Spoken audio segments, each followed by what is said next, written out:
André, vamos direto para a primeira pergunta, que eu estava debatendo com a Hobbs aqui antes da gente entrar no programa, que a gente gostaria de fazer.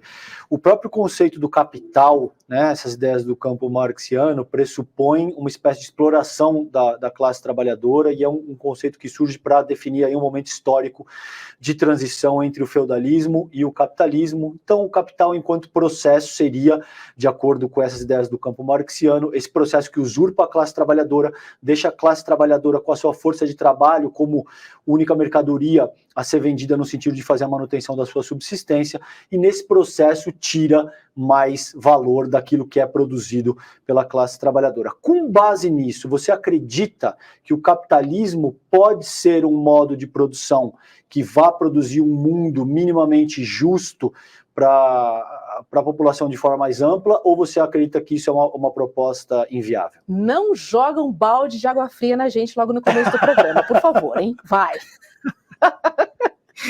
Então, eu vou começar de uma maneira mais equilibrada.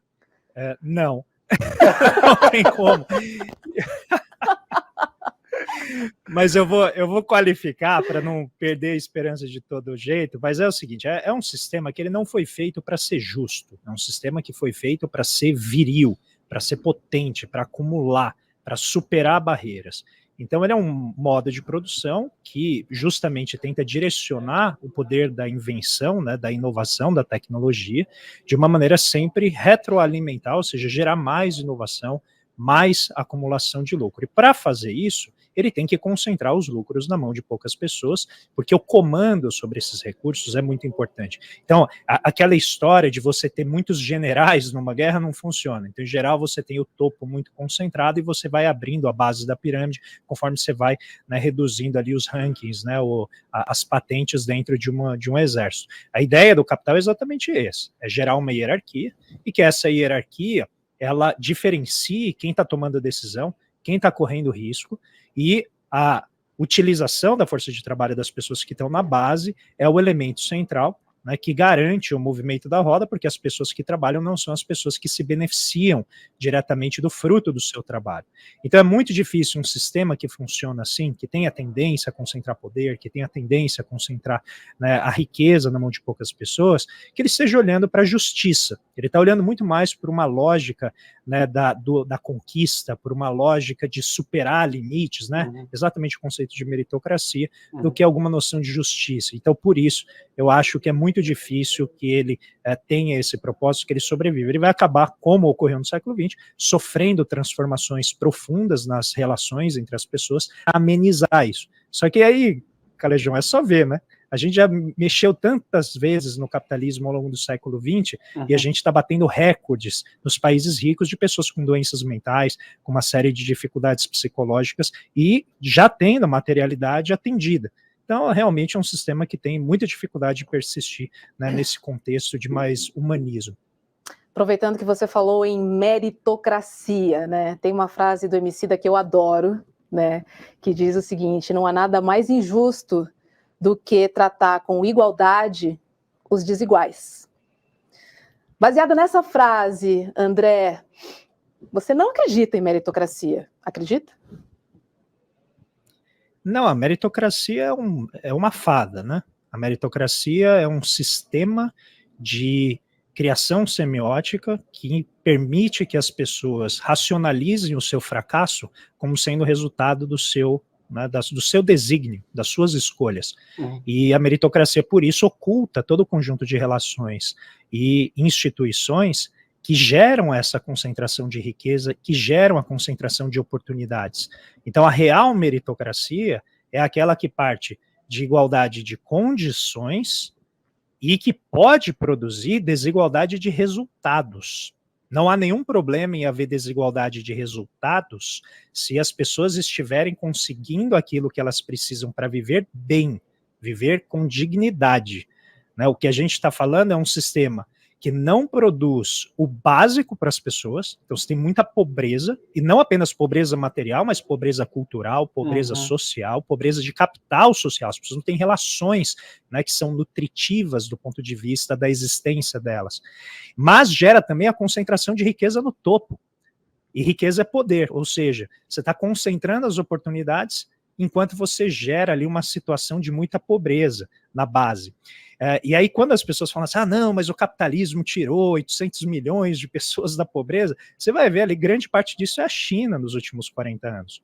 Né? Então a gente está falando de um processo concentrado de redução do número de pobres num país que, na minha visão, está muito longe de ser considerado, né, um grande expoente do capitalismo. Ele é uma coisa própria ali que mistura um sistema político estranho ao Ocidente com, vamos dizer, esferas de produção capitalista muito marcadas em alguns setores. Mas eu acho muito difícil, né, a gente, vamos dizer assim, esperar que haja um processo de nivelamento nesse sentido, usando o conceito de meritocracia. André, ao longo dos últimos meses aí, nesses 8 primeiros meses de governo Lula, houve uma série de mudanças, né, na seara macroeconômica, principalmente no que diz respeito à reforma tributária, ao arcabouço fiscal. Agora a gente tem essa questão aí da taxação das offshores. Você estava tentando me explicar de uma forma bastante didática como é que isso vai se produzir. Como é que se enxerga essas mudanças propostas pelo governo Lula e qual é a importância da gente ter um sistema de taxação realmente progressivo? Eu vou começar, como o programa que ele tem perspectivas mais amplas do que o mundinho fechado dos economistas, eu vou começando oferecendo para quem está nos assistindo, a imagem do filme Mad Max, né, o último, do George Miller, que foi produzido. Os primeiros 5 minutos do filme, eles mostram muito uma economia que eu vejo muito similar, ainda que metafórica, ao que a gente vive no Brasil. Então, uma elite encastelada no topo ali de uma montanha, com riquezas, recursos naturais, água, comida, e toda uma população vivendo no deserto, sempre à espera de algum farelo que caia lá de cima na forma de um benefício momentâneo. E tem uma parte do filme, né, nesse momento, Rui e César, que o líder supremo ali, ele diz assim, não dependam de água, a água gera um vício em vocês que torna-os fracos, então não desejem água. E para mim ali é uma representação muito clara do capitalismo, que é a ideia de não desejem dinheiro, porque você não é ninguém sem dinheiro no capitalismo. Claro. A cidadania no capitalismo se chama moeda, se chama dinheiro. Então é isso que te dá o direito de ser cidadão dentro do capitalismo. Então, essencialmente, o que os ricos no Brasil fazem? Eles dizem assim, olha, lute, se não der certo é culpa sua, não culpe o sistema. Enquanto eles se beneficiam tremendamente de um sistema que só faz o rio correr para cima, né? O capitalismo é um dos poucos sistemas hidrográficos em que o rio ele vai na contramão da gravidade, né? Ele sobe, ele não desce. E aí a gente está vendo uma situação agora, pegando essa ilustração, em que o governo Lula, de maneira, eu acho que bastante explícita, está tentando gerar ali uma drenagem de recursos lá do topo para baixo, fazer o rio correr na direção, né, da sua foz, ou seja, correr de acordo com a gravidade. E a gente está vendo a luta que é isso. Então vamos pegar aqui essas duas medidas, que são medidas pontuais, não são medidas que vão resolver qualquer problema fiscal do governo, porque elas arrecadam relativamente pouco, mas elas têm esse condão de gerar mais justiça tributária, que é muito importante. Então, a primeira delas é taxar os fundos exclusivos. Esses fundos fechados atendem a cerca de 2.500, no máximo 2.800 pessoas, que são as pessoas mais ricas do país, que juntas têm aí cerca de 800 bilhões. Esse número era 900 bilhões até o final do ano passado. Só que aí, com os movimentos, com a vitória do Lula, esse pessoal já começou a sacar os recursos, até porque os fundos tiveram um desempenho ruim no ano passado. Então eles já começaram a sacar aí cerca de 200 bilhões. E o Haddad quer fazer o quê? Exatamente, taxar esses fundos, que eles não são taxados enquanto a pessoa não sacar o recurso. E isso permite que esses fundos exclusivos transfiram essa riqueza, por exemplo, entre dependentes, descendentes. Então pode ser uma forma de planejamento sucessório, em que você torna, por exemplo, o seu filho, eventualmente, um cotista, né, você substitui, e você pode ir fazendo as transações ali dentro, e você vai transferindo a riqueza de uma maneira que ela nunca é tributada, que é conhecida como a estratégia Warren Buffett. Warren Buffett, ele diz que ele ganha dinheiro, sabe como? Nunca vendendo ações boas, porque ele não é tributado, né, porque a tributação vem em geral na hora que você vende a ação, e você deixa a ação lá. Então, o propósito do fundo exclusivo é esse. O que o governo quer fazer? aplicar uma isonomia com relação aos outros fundos, que tem o Come Cotas, que é uma tributação que ocorre 2 vezes no ano e que ela tributa o rendimento financeiro que foi feito até ali ou que está projetado para ser feito. E isso, então, garante ali um nivelamento. E o curioso é que eu converso muito com as pessoas da Faria Lima e tenho muitos haters da Faria Lima, né? Uhum. Então, os haters, quando saiu essa medida, eu fui falar bem dela, eles vieram falar, não, essa medida é boa.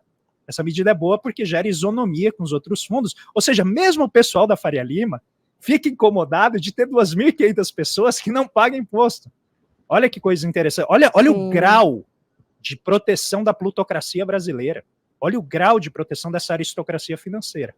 E o segundo é taxar, né? Eu gostaria de chamar de projeto de lei Paulo Guedes, né? Acho que seria uma forma simbólica da gente representar a taxação das offshore, né? Porque acho que ninguém representou melhor, né, do que o Paulo Guedes decidia ter 10 milhões de dólares guardados, né, lá no exterior, enquanto ele fazia aqui medidas, né, de um grau de histrionismo, né, de um grau de encenação meio insana, que gerava volatilidade no dólar. Né? E aí isso gerava enriquecimento para ele. Aí esses 2 pontos são importantes e eu já termino. Por quê, César? Quando o governo apresentou, né, a taxação de fundos junto lá com o projeto do salário mínimo, do aumento do salário mínimo, rapidamente, né, o Arthur Lira falou, não, peraí, não, vamos colocar isso à parte, a gente tem que discutir isso à parte, isso aqui não pode ser parte de nenhum processo, a gente tem que fazer algo separado. E aí começou já a pressão por, né, ou reduzir a alíquota, ou gerar algum tipo de benefício para que os ricos entrem nessa tributação de uma maneira mais vantajosa. E as offshore é a mesma coisa. Olha, eles chegaram no grau, isso ainda não está decidido, então a gente ainda vai ver essa luta. Sabe o que eles querem fazer? Simplesmente isentar a variação do câmbio no rendimento desses ativos que estão fora do país. Aí, basicamente, é o equivalente a você dizer assim, nós vamos tributar em dólar.